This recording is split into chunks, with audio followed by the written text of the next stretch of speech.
नमस्कार, स्वागत है आपका हमारे YouTube channel Mukesh Chauhan education पर। जैसा कि आप जानते हैं हम अनुपात समानुपात चैप्टर को पढ़ रहे थे।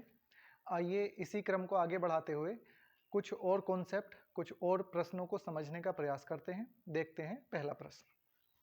जैसे इन्होंने कहा है कि P अनुपात Q बराबर R अनुपात S बराबर T अनुपात U बराबर 2 अनुपात 3, यानी कि ये सभी अनुपात आपस में बराबर हैं।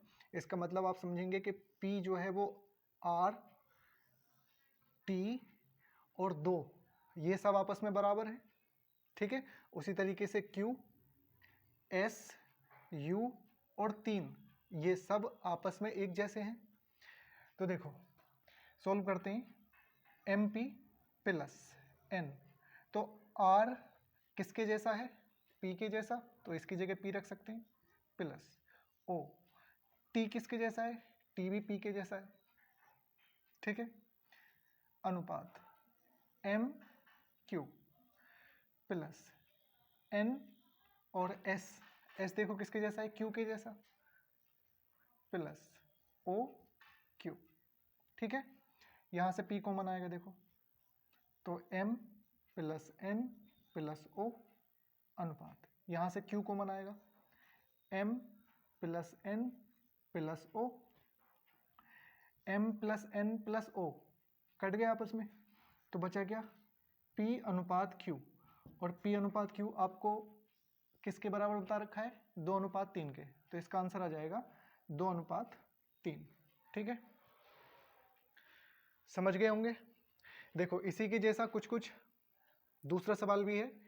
ये कह रहे हैं कि A/B बराबर है C/D के बराबर है E/F के बराबर है 2/3 के, यानी सब आपस में एक दूसरे के बराबर है।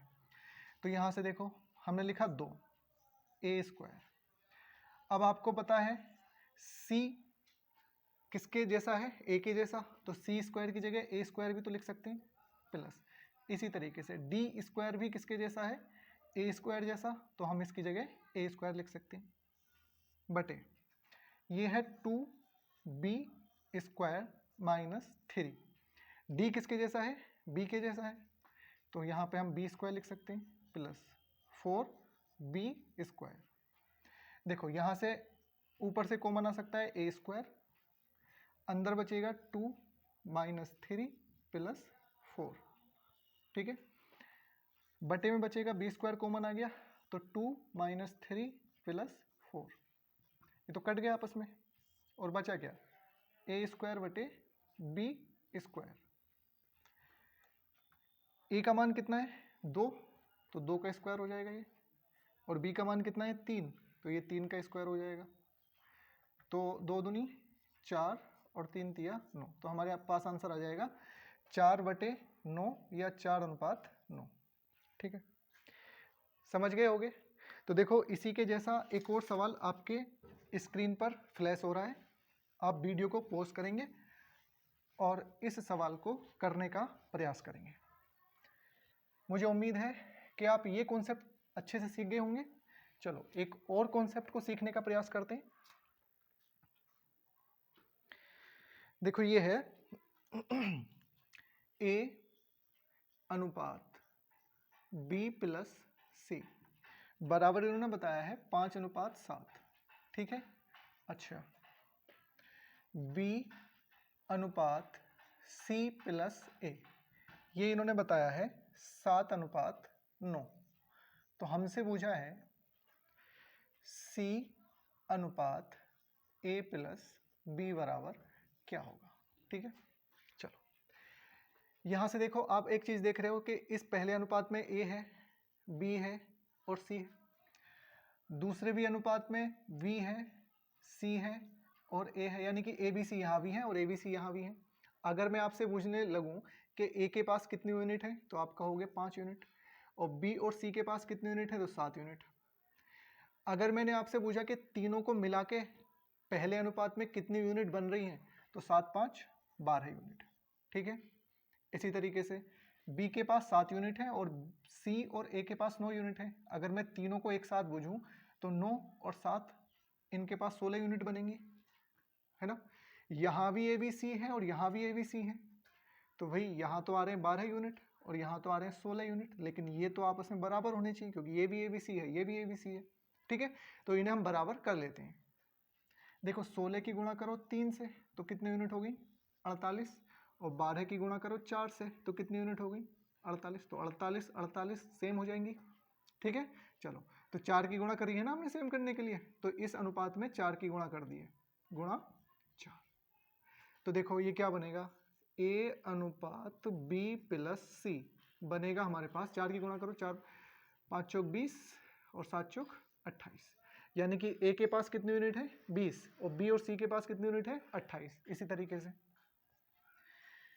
B अनुपात C और A लिखोगे तो देखो 3 की गुणा करनी है ना यहाँ पे, तो 3 की गुणा कर लो, 7 तिया 21 अनुपात 9 तिया 27, यानी कि B के पास कितनी यूनिट है 21 और C और A के पास 27, और कुल मिला के कितनी यूनिट हो रही है 48।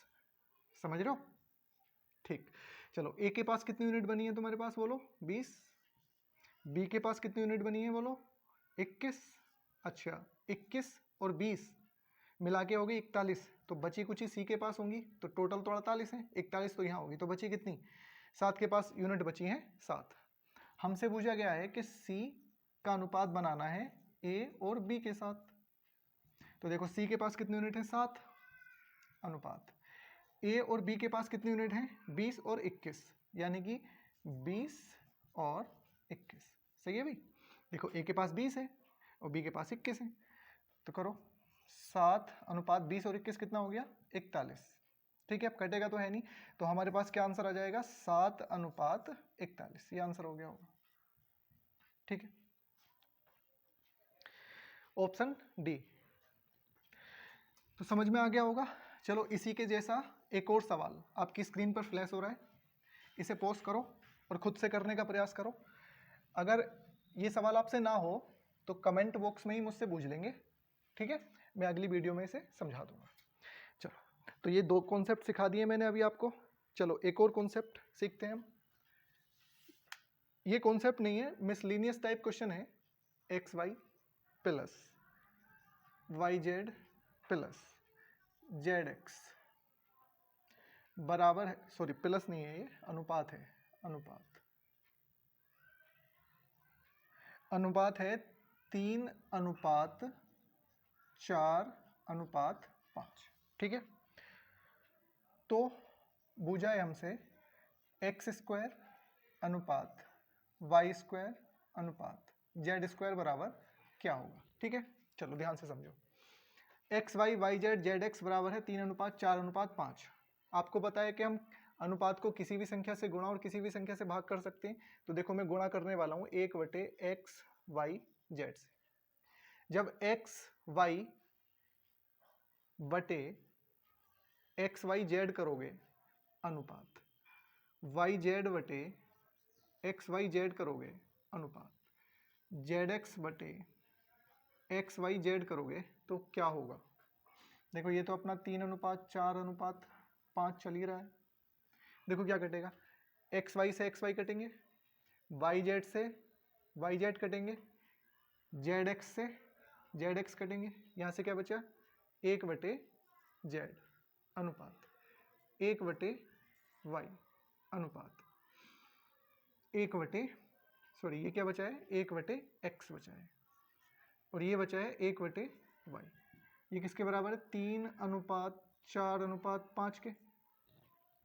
इसे सीधा करो जरा, यानी कि z अनुपात x अनुपात y, इसे सीधा कराए तो इसे उल्टा करना पड़ेगा, यानी कि ये हो जाएगा 1/3 और 1/4 और 1/5। ये हुआ ना। इसकी गुणा कर देता हूं मैं, 5 चौक 20 दिया 60 से, यानी कि प्रत्येक पद की 60 से गुणा कर दिया। तो 1/3 की गुणा अगर 60 से करोगे तो ये 20 बार कटेगा।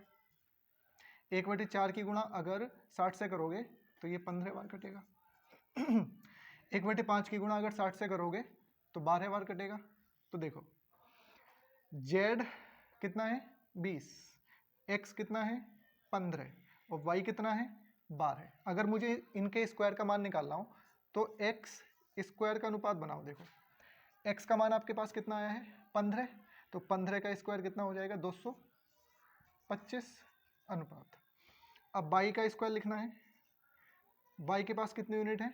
12, तो 12 का वर्ग हो जाएगा 144, और हमें बनाना है z का स्क्वायर। तो z के पास कितना है? 20, तो 20 का वर्ग बोलो 400। तो देखो क्या आंसर आएगा हमारे पास, 225 अनुपात 144 अनुपात 400, यानी कि कौन सा ऑप्शन है ये? पहला ही ऑप्शन है, ए आंसर हो जाएगा। ठीक है, समझ गए होगे? ठीक है भी, चलो एक और क्वेश्चन करने का प्रयास करते हैं। देखो ये आ गया है आपकी स्क्रीन पे, पहले खुद से सोल्व करने का प्रयास करो, देखो होता है क्या। अगर हो जाए तो अच्छी बात है, नहीं हो तो अभी देखो सॉल्यूशन देख के आप अच्छे से समझ लेंगे और उसे सीख भी लेंगे। देखो ये क्या कहना चाह रहे हैं, 5x² माइनस 3y² का अनुपात बनाया हमारे पास y xy के साथ, और कितना है? 11 अनुपात 2 हो तो x बटे y का मान पूछा इन्होंने, या कह लेंगे किस, ये अनुपात पूछा इन्होंने, यानी कि x अनुपात y पूछा है। ठीक है, देखो हमारे पास ऑप्शन है 5 अनुपात 2, 3 अनुपात 2, 5 अनुपात 3 और 7 अनुपात 2। ठीक है, ये 4 ऑप्शन है हमारे पास। जो भी ऑप्शन हमारे सेटिस्फाइड करेगा कंडीशन को, वो हमारा आंसर हो जाएगा, है ना। तो देखो सेटिस्फाइड करके देखते हैं। अगर मैं x की जगह 5 रखूं तो 5 गुणा 5 का स्क्वायर माइनस 3 गुणा y की जगह 2 रखना पड़ेगा, तो 2 का स्क्वायर अनुपात 5 और 2। देखेंगे 11 अनुपात 2 आ रहा है क्या नहीं। तो 5 पंजे 25 पंजे 125 माइनस 2 दूनी 4 तिया 12, करो इसे, देखो ये हो जाएगा 3 1 1 अनुपात 10, है ना। ये तो 5 दूनी 10 हो जाएगा, तो ये तो नहीं है हमारा। 11 अनुपात 2 आना चाहिए, तो पहला तो गलत हो गया, दूसरा चेक करो। 5 गुणा 3 का स्क्वायर माइनस 3 गुणा 2 का स्क्वायर अनुपात 3 गुणा 2। देखो क्या आता है, 3 तिया 9 पंजे 45 माइनस 4 तिया 12 अनुपात 3 दूनी 6। तो 45 में से अगर 12 जाएंगे तो ये बचेगा 33 अनुपात 6। देखो 33 अनुपात 6, इसे अगर मैं डिवाइड कर दूं 3 से तो ये आएगा 11 अनुपात 2, और 11 अनुपात 2 ही तो है हमारा। तो सेटिस्फाइड किससे हो रहा है? ऑप्शन बी से। ऑप्शन बी से हो गया तो आगे चेक करने की जरूरत नहीं है, तो हमारा आंसर हो जाएगा बी। ठीक है, समझ पाए? चलो एक और प्रश्न करते हैं।